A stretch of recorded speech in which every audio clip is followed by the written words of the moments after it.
Have you ever thought about, like, how to make a computer yawn? It Yeah. sounds kind of simple, right? Yeah. But it turns out it's really not. No, not at all. And that question actually takes us down this rabbit hole Yeah. of AI and biology and physics and Yeah. even sociology. Wow, that's a lot of fields. It really is. Yeah. And so today on this deep dive, we're going to be looking at some excerpts from a PhD thesis about something called articulatory sound synthesis. Articulatory sound synthesis. Yeah, so basically we're trying to figure out how to teach computers to make the sounds humans make. Okay, so not just like playing back a recording, but actually like generating those sounds. Exactly. Wow. So like no more of that robotic repetitive sound that you hear. Oh yeah, you mean like that Yeah. that machine gun effect? Yeah. The thesis actually uses that term. Oh, wow. Yeah, the machine gun effect. It's Yeah. like that jarring artificiality Right. when the same sound is repeated over and over again. Like imagine a movie scene where every footstep Oh my gosh. sounded exactly the same. They would just take you right out of it. Yeah, you wouldn't be immersed at all. Totally. Yeah, And it right. makes you realize Yeah. how important those subtle variations are Yeah. for making a sound experience believable. For sure. But to really understand that, Okay. we kind of have to understand that sound effects aren't just random noises.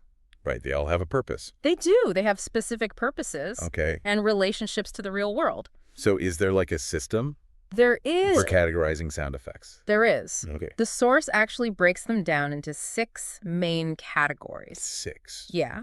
So first you have confirmatory effects. Okay. So these are things like breathing during a yawn Oh, that convince us that something is happening even if we can't see it. interesting. And then you have evocative effects, Okay. which fit the scene but aren't directly visible, like Okay. waves crashing on a beach. Okay. Then there are symbolic effects, Oh. which enhance the mood but don't exist in reality. Yeah. So like a screech accompanying a scary image. Okay. Then we have conventionalized effects, Okay. but seem real but aren't like the mechanical click of a gun being cocked. Right. Impressionistic effects, Okay. suggestive but no real-world counterpart, Okay. like the sound of Fred Flintstone's car. Gotcha. And finally, music as effect, Okay. where musical snippets convey actions or emotions. Like in video games. Yeah, exactly, like video game soundtracks. Wow. Okay, that's a lot It is. to take in. It is a lot. But I'm starting to see Yeah. how sound designers are using all these different effects Right. to manipulate Totally. what we think is happening on screen. Yeah, you're right. Yeah. It's about creating a specific emotional response Yeah, or enhancing the realism of a scene. for sure. And speaking of sound design, Yeah. the thesis also talks about the masters of the craft, Okay. Foley artists. Foley artists. Yes. The ones behind the scenes making all the cool sounds with everyday objects. Yeah. I remember reading somewhere that they use a sheet of metal Right. to recreate the sound of thunder. Wow. Like, how do they even come up with that? I know, right? That's crazy. That's exactly the kind of ingenuity Yeah. Foley artists are known for. Yeah. It's manipulating objects in creative ways to generate a whole range of effects. It's an art form. It is. Yeah. It really is. It's amazing how much work goes into creating these sounds we take for granted. I know, right? But what about the future of sound design?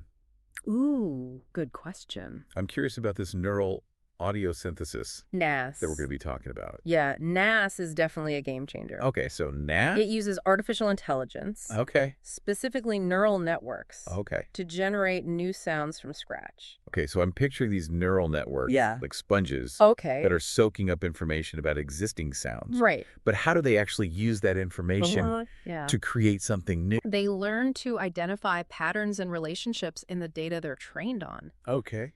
and then use that knowledge to generate variations on those sounds. And that avoids the machine gun effect. Exactly. Okay. And a key concept here is something called latent spaces. Latent spaces. Yeah, it's a bit abstract, Okay. but think of it as a way of representing sound mathematically, Okay. where the AI breaks down complex audio into its fundamental building blocks. Interesting. It's sort of like how our brains categorize and simplify sounds, too. Right. We don't hear every single detail, but we still get the gist For sure. of what we're listening to. Yeah, so it's like a blueprint Yes. of sound Yes. that the neural network can use Exactly. to build variations. Got it. But I imagine Yeah. that there are still challenges Oh, in absolutely. getting these AI-generated sounds Yeah. to be truly realistic. For sure. One of the biggest challenges in the NAS is something called phase estimation. Phase estimation. It's a crucial component of sound. But it's often discarded in many NAS approaches because it's complex to deal with. So what is phase and why is it so important? Okay, so think of it like a choir. Okay. If everyone sings the notes at slightly different times, Yeah. it sounds messy, right? That's kind of what happens when the phase is off in a sound. Okay. Phase describes the timing of different frequencies within a sound wave. Gotcha. And if it's not accurate, the sound won't be quite right. Okay. So it's like baking a cake. Ooh, I like that. You can have all the right ingredients. Yeah. But if you don't mix them in the right order at the right time, Right. it's not going to turn out how you expected. Exactly. And while there are algorithms that try to estimate phase, Right. they're not perfect. Right. And the reconstructed sound can end up sounding artificial. So circling back to our original question Yeah. of how to make a computer yawn, Okay. it seems like we need more than just fancy algorithms. We do. We need to go deeper. We need to go deeper, exactly. To synthesize those nuanced human sounds, we need a better understanding of the human vocal tract itself. Okay. And that's where articulatory synthesis comes in. Okay. This approach focuses on modeling the physical mechanisms of how we produce sounds. Okay. There's even a software model of the human vocal tract called the pink trombone. The pink drum. The pink trombone. It's essentially a virtual mouth that simulates the movements of our articulators. So like the tongue and the lips? Yeah, the tongue, lips, vocal cords. Right. To generate different sounds. So to make a computer yawn, we basically need to build a virtual mouth that can yawn. Pretty much, yeah. That's wild. It is wild. And what's even more exciting is that researchers are combining the power of neural networks with the precision of articulatory models. Like the pink trombone. Okay, hold on. I want to make sure I'm following. Sure. So you're saying they're merging those sponge-like neural networks with a detailed blueprint of a virtual vocal tract. Like, what could we even do with that? Well, the potential is huge. Okay. Decoding those neural representations into articulatory parameters, we can control sound synthesis in a more intuitive and biologically grounded way. So you're saying we could create custom voices for people with speech impairments. We could. Generate unbelievably realistic sound effects for movies. Absolutely. Or even design completely new sounds we've never heard before. We could. It's amazing. That's incredible. We're just at the beginning of this journey. Wow. And the possibilities are vast. This is blowing my mind. I know, it's exciting stuff. So what's next? Where do researchers go from here? Well, a lot of work is being done to refine those articulatory models, making them even more accurate and sophisticated. So even better virtual mouths. Exactly. And researchers are also exploring ways to integrate other modalities into the synthesis process. Okay. Things like facial expressions. Wait, so you're saying we could eventually have AI systems that generate sound that's not only audibly realistic, but also visually convincing.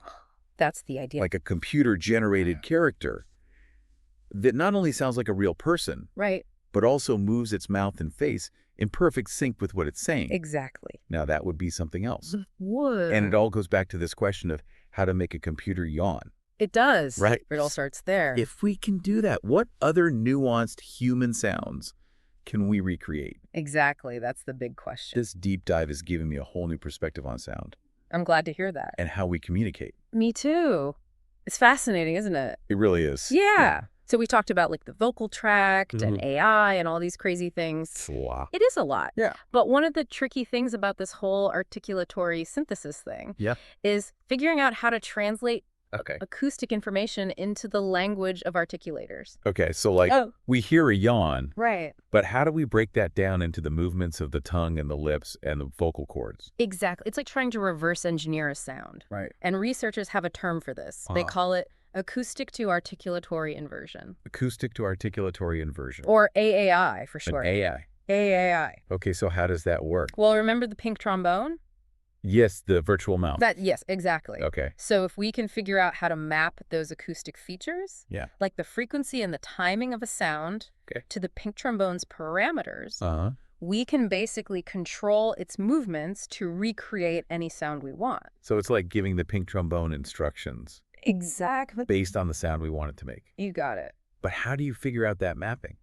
Well, the thesis actually dives into a couple of different approaches to AAI. Okay. One is called black box optimization. Okay. And the other is white box optimization. Black box and white box. Yeah. Okay, what's the difference? Okay, so Imagine you have a combination lock, but you don't know the code. Okay. With black box optimization, you just keep trying different combinations until you find one that works. So it's a trial and error. Pretty much, yeah. You don't need to understand the inner workings of the lock itself. So it's kind of a brute force method? Yeah, you could say that. But I guess it gets the job done. Eventually, yeah. And there are some pretty sophisticated algorithms that can make this process more efficient. Oh. We won't get into the details here. Okay. But they basically help narrow down the search space. So black box optimization is all about figuring out what works. Right. But not necessarily why it works. Exactly. What about white box optimization?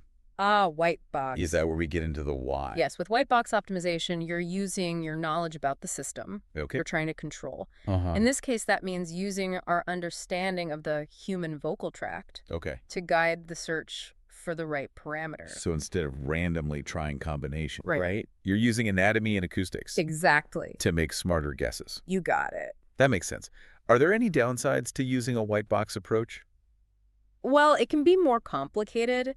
Okay. You need a deeper understanding of the system. Right. And it can take more time to set up. Okay, but you're saying the payoff can be worth it. It can be, especially when you're dealing with, sounds like yawns. Right, because those are so subtle. Exactly. So black box is faster and simpler. Yeah. White box is more precise but requires more expertise. Right. There's a trade-off there. Interesting. So which one's better? Well, that's why the thesis also mentions a third approach called gray box optimization. Gray box. Gray box. Okay, is that like a hybrid of the two? Exactly. Gray box optimization tries to find that sweet spot between the efficiency of black box and the accuracy of white box. I like the sound of gray box. Me too. So how does it actually work? Well, it's about using whatever information we have about the system to guide the optimization process. So we're not starting from scratch. Right. For example, we might know the fundamental frequency of a sound, which can help us narrow down the possible vocal cord settings in the pink trombone. So we're using partial knowledge to make the search process smarter. Precisely. And the results are promising. Okay. The thesis shows that this gray box approach can actually lead to highly accurate results. Wow. Even for complex sounds. Even for complex sounds. That's cool. It seems like we're getting closer to solving this mystery. Yeah. Of how to make a computer yawn. We are getting closer. But there's still more to the story, right? There is. We need to talk about another piece of this puzzle. Okay. Neural coding. Neural coding. Neural coding. Okay, so now we're back to the AI side of things. Neural coding is all about understanding how information is represented in neural networks. Okay, so like those sponges. Yes, exactly. Soaking up all the information about sound. Right. We need to figure out how they organize and store that information. Exactly, because if we can crack that code, we can use that knowledge to drive the pink trombone. To tell it exactly how to move. You got it. To create the sounds we want. Precisely, and the thesis explores some fascinating research in this area. Okay, so how do researchers even study neural coding? Well, one approach is to train a neural network to predict those articulatory parameters. Okay. The ones that control the pink trombone directly from audio. So instead of using black box or white box optimization, we're training a neural network to make the connection. Exactly. Between the sound and the movements. Yes. It's like teaching the neural network to be a translator. Oh, that's a good way to put it. Converting the language of sound into the language of articulators. So how's that going? It's going pretty well, actually. Researchers have found that these neural networks can capture articulatory information. Really? Even when they're not explicitly trained to do so. Wait, so they're picking up on these cues in the audio, even if they're not told to look for them? It seems that way. It suggests there's this deep connection between the acoustic features and the physical movements. And these neural networks are somehow tapping into that connection. That's wild. It's like they're uncovering these hidden layers of information. I know, it's pretty amazing. That we weren't even aware of. It really speaks to the power of deep learning. Okay, so how do we actually use this neural coding knowledge to make that computer yawn? So the thesis proposes a system that combines a pre-trained audio encoder. Okay, what's an audio encoder? Think of it like a compressor. It takes a complex audio signal and squishes it down into a more compact representation. Like a zip file. Exactly like a zip file for sound. Okay. And then that compressed representation is used to control the virtual vocal tract. So you're taking the essence of the sound and using that to drive the pink trombone. Exactly. And the results are pretty amazing. They've shown that this approach can generate some seriously realistic and expressive sounds. Including yawns. Including yawns. This is all so mind-boggling. I know. It's really cool stuff. It's incredible how much we're learning about sound. It is. Both the sounds we make and the sounds we can create artificially. It's a fascinating field. It really is. And it's just the tip of the iceberg. Okay, so what's next? What's next? What's the future of articulatory synthesis? Well, one big area of focus is developing even more sophisticated models of the vocal tract. So like even more realistic virtual mouths. Exactly. We're talking about going beyond the pink trombone. Okay. To create even more realistic and detailed simulations. Wow. And are they looking at anything else? Yeah, researchers are also looking into ways to integrate other modalities into the process. Okay. Things like facial expressions and gestures. So you could synthesize the sound of someone speaking? Right. But also create realistic facial movements to match? Exactly. Imagine that. That would be incredible. Yeah, it would change things like animation and filmmaking and virtual reality. Yeah, you could create these incredibly lifelike characters. Exactly. And it all comes back to this fundamental quest to understand the nature of sound. Right. And how we produce it. This deep dive has been a real eye-opener for me. I'm glad.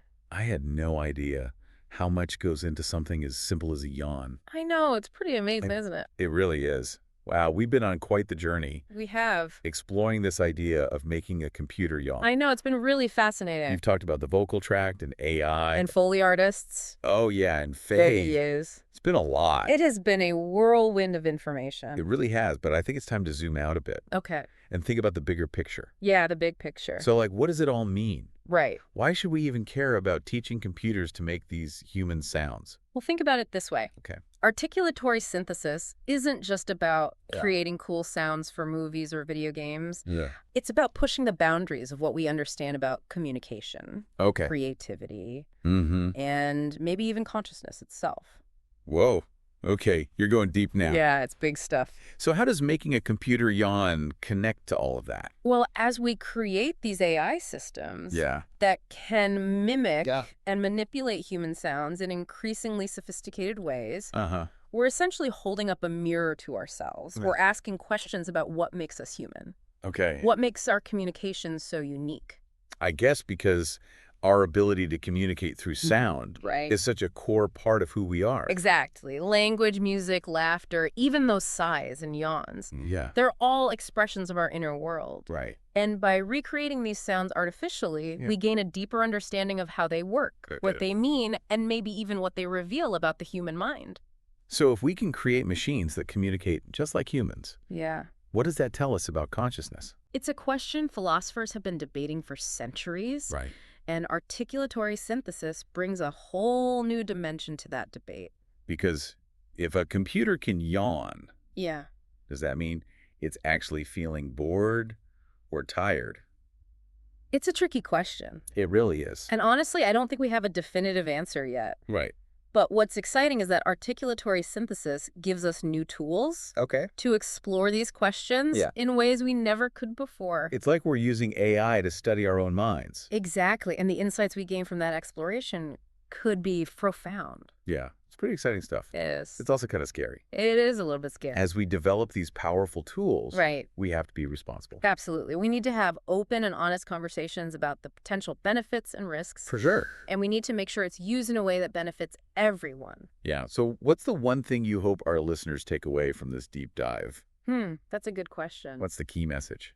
I think the most important thing to remember is that articulatory synthesis is more than just a technical achievement. Yeah. It's a powerful tool for exploration and discovery. Right. And it has the potential to transform our understanding of ourselves and the world around us. It's like we've opened a door to a whole new world. We have. And we're just starting to explore what's on the other side. I like that analogy. Thanks. That's a good one.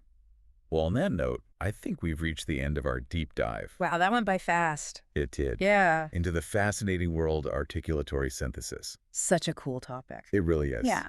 Thank you for joining us. It's been a pleasure.